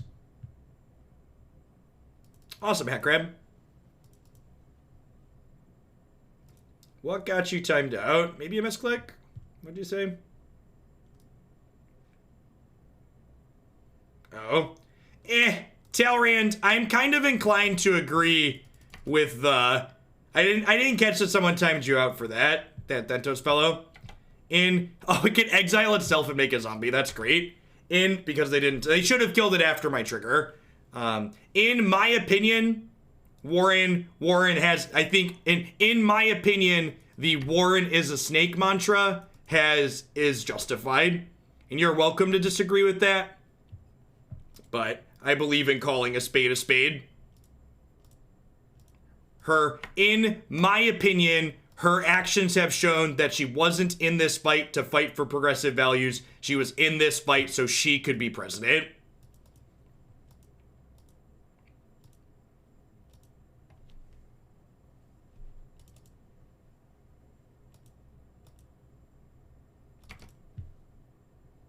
I could even give her the benefit of the doubt, her not dropping out before Super Tuesday, but like after she dropped out, not immediately endorsing Bernie, especially before this next round of voting, when she claimed Joe Biden represents everything that's wrong with what's going on in politics, and I agree with her. Joe Biden represents a lot that's wrong with politics in the United States.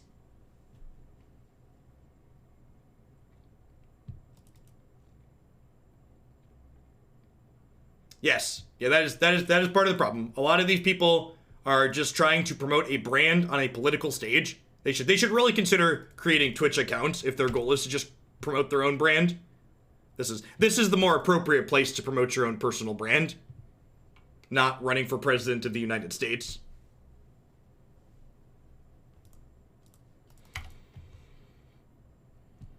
I think I just play a naked Doom Foretold here. Just like make a knight, they discard, we draw. Sounds fine, especially with another Doom in my hand.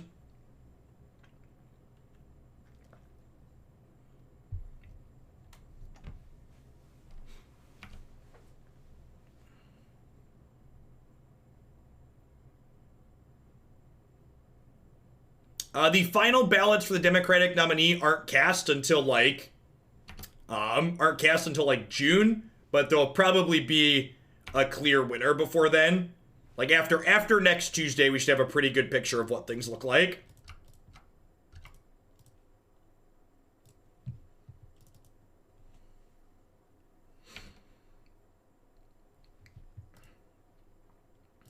Good value here. Get to sack this Treacherous Blessing and final payment their courser. Good clean live in.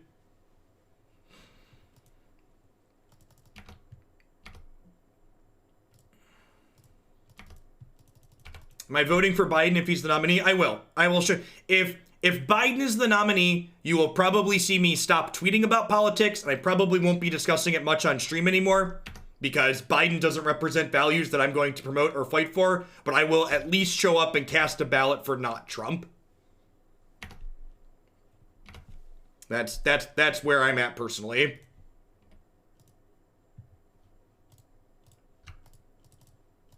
I don't care why sticks. I don't care what her intentions are. I don't care if it's incompetence instead of malice. The end result, this is about people literally dying.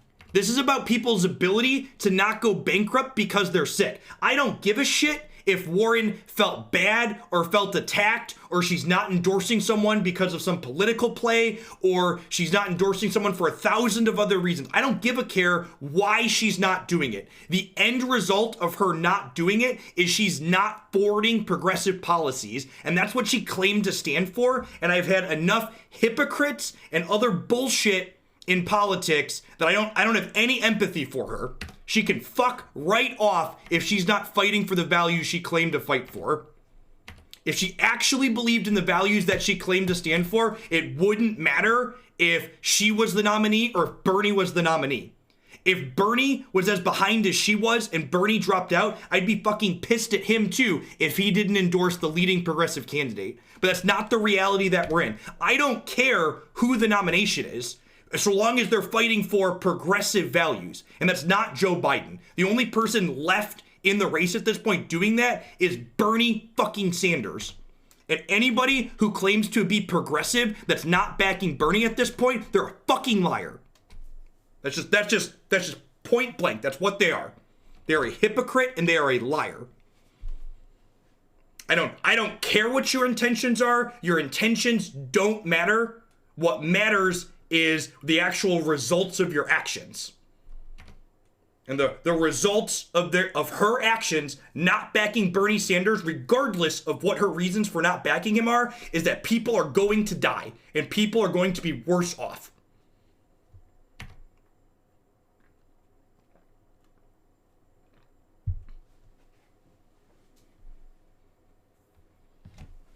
Howdy how. Thanks for re-upping that sub for the second month. Welcome back. Hope you're having a wonderful Tuesday wherever you're at in the world. Good morning, folks. Hope everybody's awake.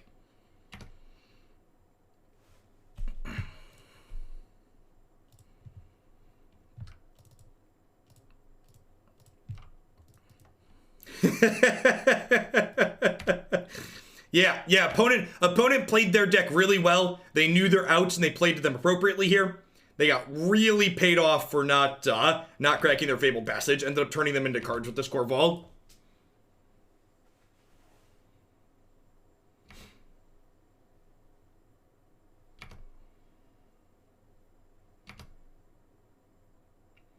If you missed the rant and you want to hear my feelings on Elizabeth Warren, you can scroll back. You can watch this current stream on my Twitch archives now. The fair's fair. The people pushing Biden said he'd veto Medicare for all. There's some context there that's important to see. I'd encourage you to watch the entire clip. Because again, I'm not just a biased Bernie bro. I can take a step back and look at things. So again, let's look at the facts and stick to reality. It was a little unfortunate that I couldn't play this alongside Doom Foretold last turn. So I'm gonna lose this cast out now. Player sacrifices a non-land, non-token permanent. I guess I could sack the actual Doom, but I kind of need the Doom, right? Yeah, I think I'm supposed to keep the Doom and give them their skews back. Gosh, that feels bad.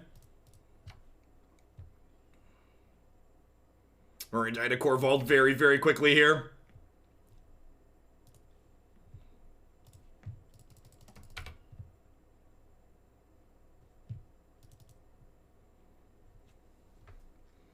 What's also kind of funny is that Doom Foretold making them sack things triggers Corval. So, like, they lose skews, but then if this gets bigger, they draw a card. Feels bad, man.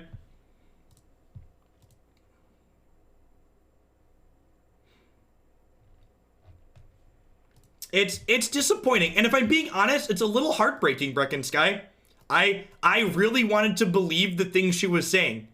I had never been very politically engaged before this year, and Warren was the very first person I ever sent my money to that was running a political campaign. And the way what her actions have done make me personally feel betrayed. I feel like she lied to me. Yeah, the Corval's been very, very good for the opponent. Super strong card when it gets unchecked, goes unchecked. Joke's on you, I don't got Thoughtseize.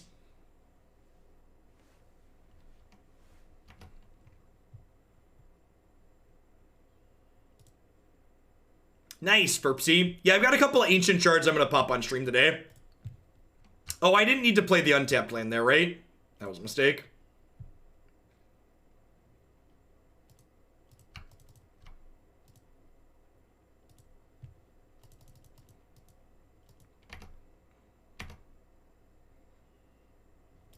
Yeah, I just had eyes and could see what Donald Trump and the people around him were doing. I have eyes and I have a brain in my head. I grew up middle class and filled to the brim with white privilege, and who's sitting in the White House generally doesn't impact me personally. But as I grew older and had kids and had a more diverse group of friends and saw how things impact other people, I realized that even if a lot of it doesn't matter to me personally, it really impacts other people. And as someone capable of empathy, things impacting other people matters to me. as I grow older, especially.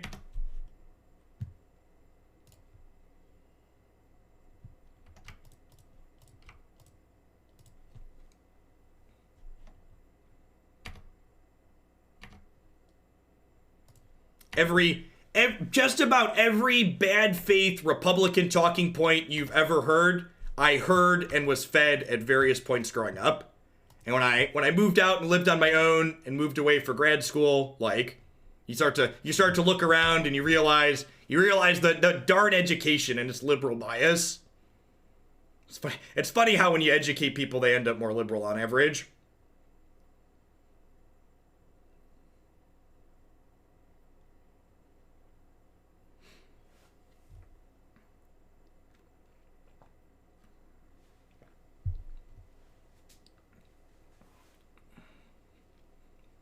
This game's been close. I'm surprised. I wonder what they're sitting on. They must just have like a grip full of removal and discard spells, huh? I thought for sure that third Corvold was going to run us down.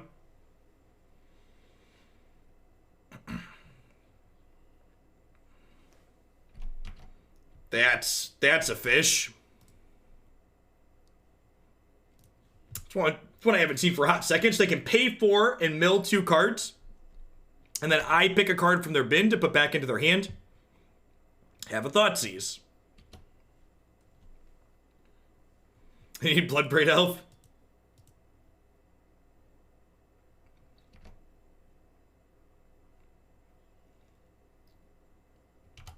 Correct. Yeah, there are a small group of Republicans who are voting in their own best interest to further enrich themselves.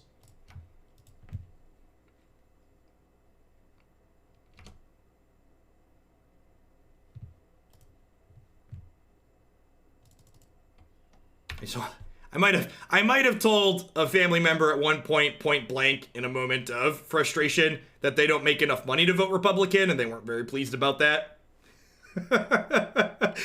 Reality's tough to chew on sometimes.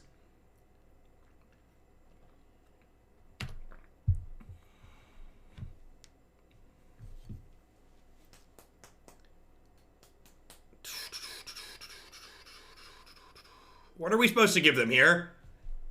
So I have to pick a spell to give them back. Is it just Dreadbore? I think it's just Dreadbore.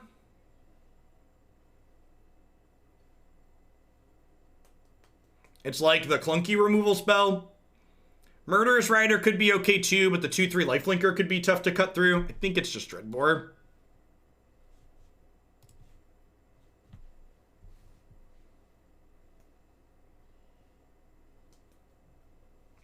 Like, Push and Dreadbore kill all my same things, and Dreadbore is the sorcery speed, and it costs more mana. So I think that's the one we give them. Okay, those are just more and more tokens. That's pretty good for us. Have a real shot here if we're able to go wide.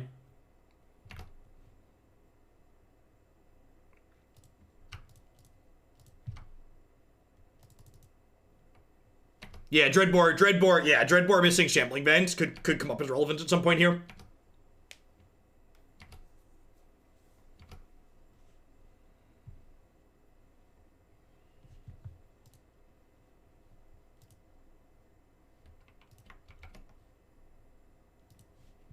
Alright, show me Thoughtseize.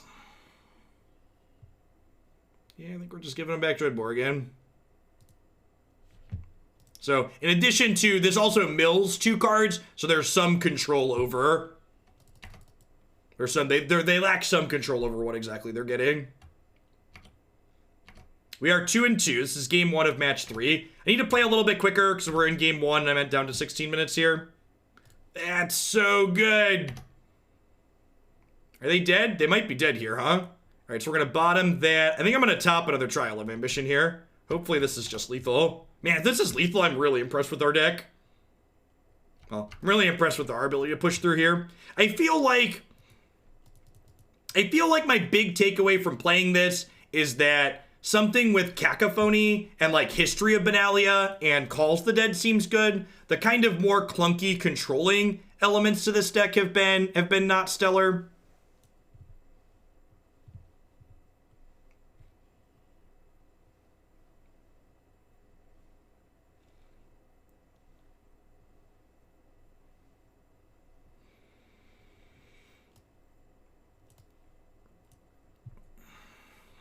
don't feel like they have enough graveyard stuff to make Leyline of the Void quite useful, and Fatal Push misses Korvold, and it misses Tasigur.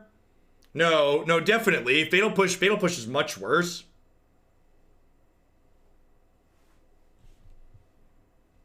And again, that's why, like, even when, like, this specific deck list overall feels kind of lackluster, it can be interesting to play new ideas like this, because, like, parts of what we're doing can be good, even if the whole idea doesn't feel super cohesive. History of Benalia is still just a super powerful card. Cacophony has been very good. Honestly, this with cast out seems very good. I feel like I would just play 4 cast outs, because the games where I've like cycled this on 1 and then played this on 2 and had 4 powers been super reasonable. Cast out also cycles early to make Calls the Dead hit more consistently.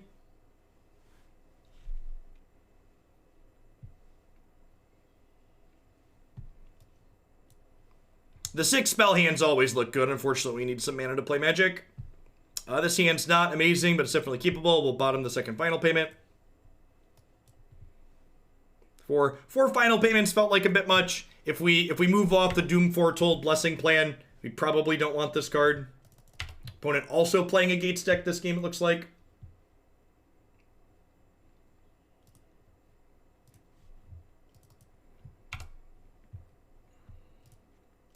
Alright, hoping to draw lands the next 2 turns.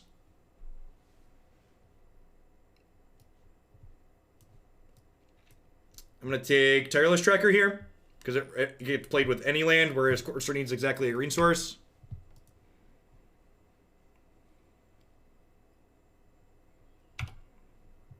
Are we luckier than them? Not exactly what we wanted, but I'm going to call that good enough. I'm just going to go ahead and jam this into a Fatal Push here, because putting this into play guarantees that Calls the Dead has an enchantment to exile next turn.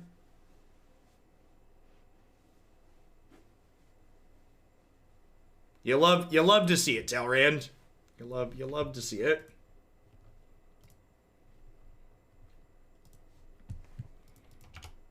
They're gonna regret burning that Dreadbore when we slam this Gideon here.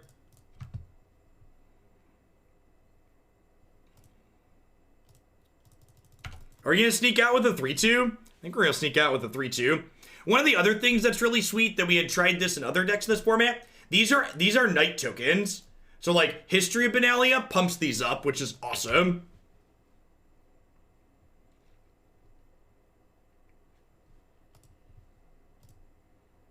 Pump up, the bump up, the wump up, the jam. Do do do do do do do do do do.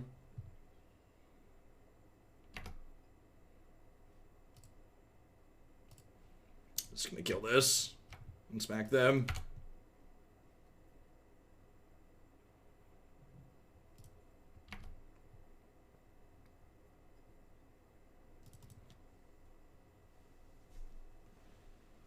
Once upon a time, there was a night, then there was another night, and then all the knights went to the gym. And then all the knights told my opponent, night, night. Kalitas, yep. Whew! When you're hot, chat. Just destiny. Hey, Guthrie. Thanks for the 7 months. Glad to hear you're feeling the burn. They stumbled a little bit. We ran pretty good. A game of Magic the Gathering was played. They could have a sweeper this turn. If they have Ritual Sutter Languish. Apparently they don't play Ritual Sutter Languish. It's 11 months, Flockle. Yeah, so just like to wrap concisely, we hit the 3-2, but I really felt like the good part of this deck was the Cacophony History of Benalia Calls the Dead, which probably means there's a historic deck to explore here.